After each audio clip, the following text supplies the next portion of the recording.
With the celebration of this show actually still going on, and I mean, it took 4 years to get a second season, but it finally got what it deserved, a second season. I decided to talk about something that I think would be interesting. It's maybe a food for thought, but what it really is what I would want for my witch factor. And what I would want for my witch factor would be the pride witch factor, but mine would be a little bit different from Typhon's.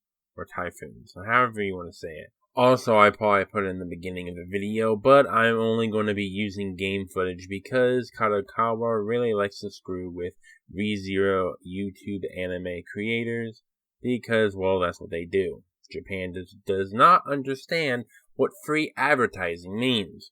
To begin this explanation of what I would want for my pride witch factor, I'm going to be explaining witch factors in general.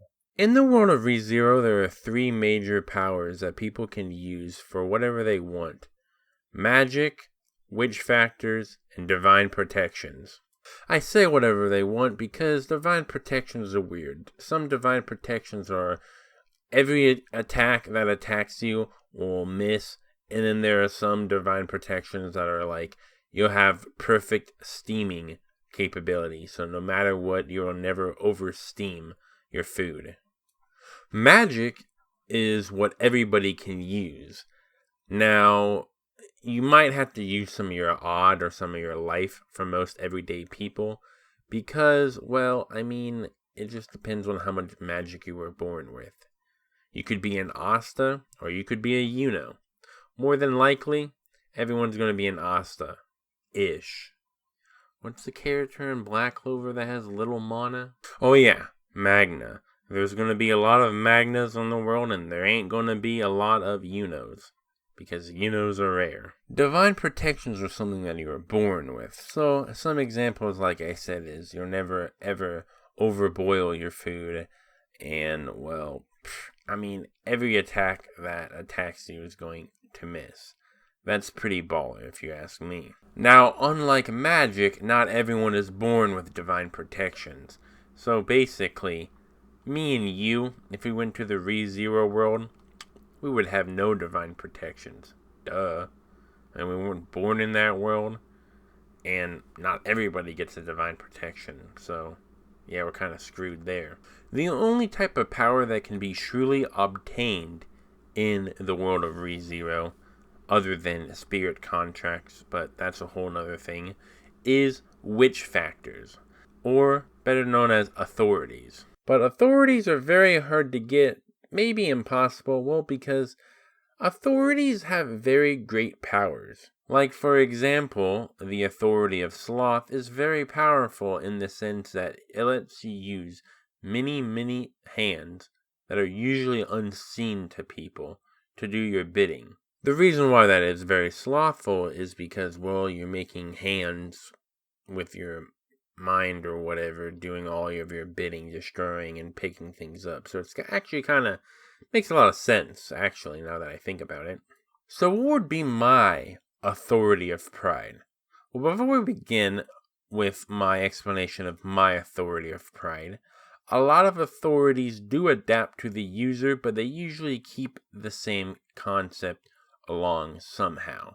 So this isn't a 100% to of what my pride witch factor would be, but I'm still going to keep some aspect to it. Typhon's authority is simple.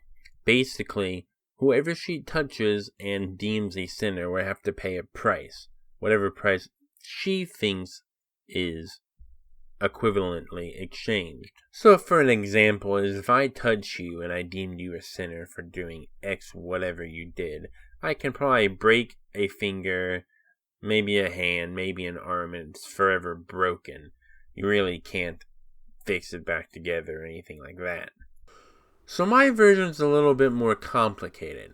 What I would like to do is if I had the pride authority, what would happen is if I'm going against someone and they're very proud of using X thing, that X thing would break down and then I would be the one to use it. If it's more of a physical item, if it's more of a mental thing or like a name or something, it will still be broken. And then maybe the viewers would see that it's metaphorically fractured, but they can't use it in battle.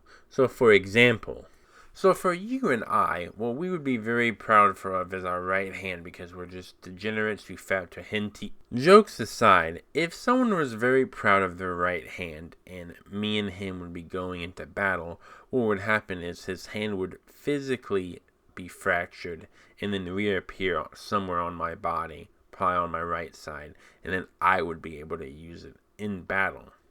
So the other example would be if someone says, or, just knows that they're very proud of their, intellect, of their, tactics that they could do, basically their mind would be broken.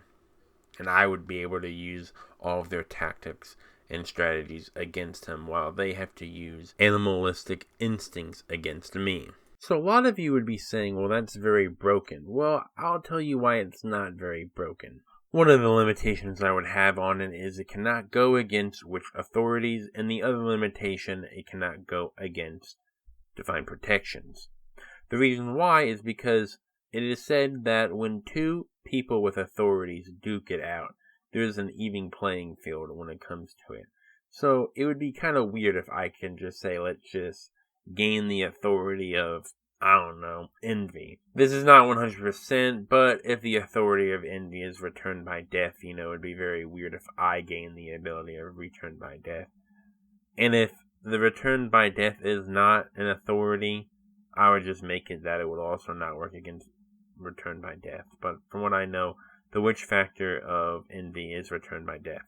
And with divine protections, you're born with it, so I feel like it would be kind of weird if I could temporarily steal something from someone that's divine protection wise. Even if it could steal divine protections, I would limit it to one divine protection. Some people can be born with 2 or 3, or if you're like Reinhard Van Astray, or you can wish them and you can have another divine protection. So that's why I feel like the power is broken, but not too broken, because there are a lot of limitations to it. Also, let's just say someone is very proud of their, name. I guess temporarily I would steal their name in the fact that they would not be able to say their name anymore. But, there's not much of a big advantage. So this video is just about what I would want as my pride witch factor, or the next pride character that we see. I feel like this would be a very cool ability to see, but I'm not so sure. So please tell me down below what do you guys think about my pride witch factor idea as a power. Also, please let me know if you want to see an OC character creation of the Pride Authority user. So I haven't came out with a fully fleshed out idea of what the character would look like and act, but if you guys would want one, let me know, because I definitely would like to make one.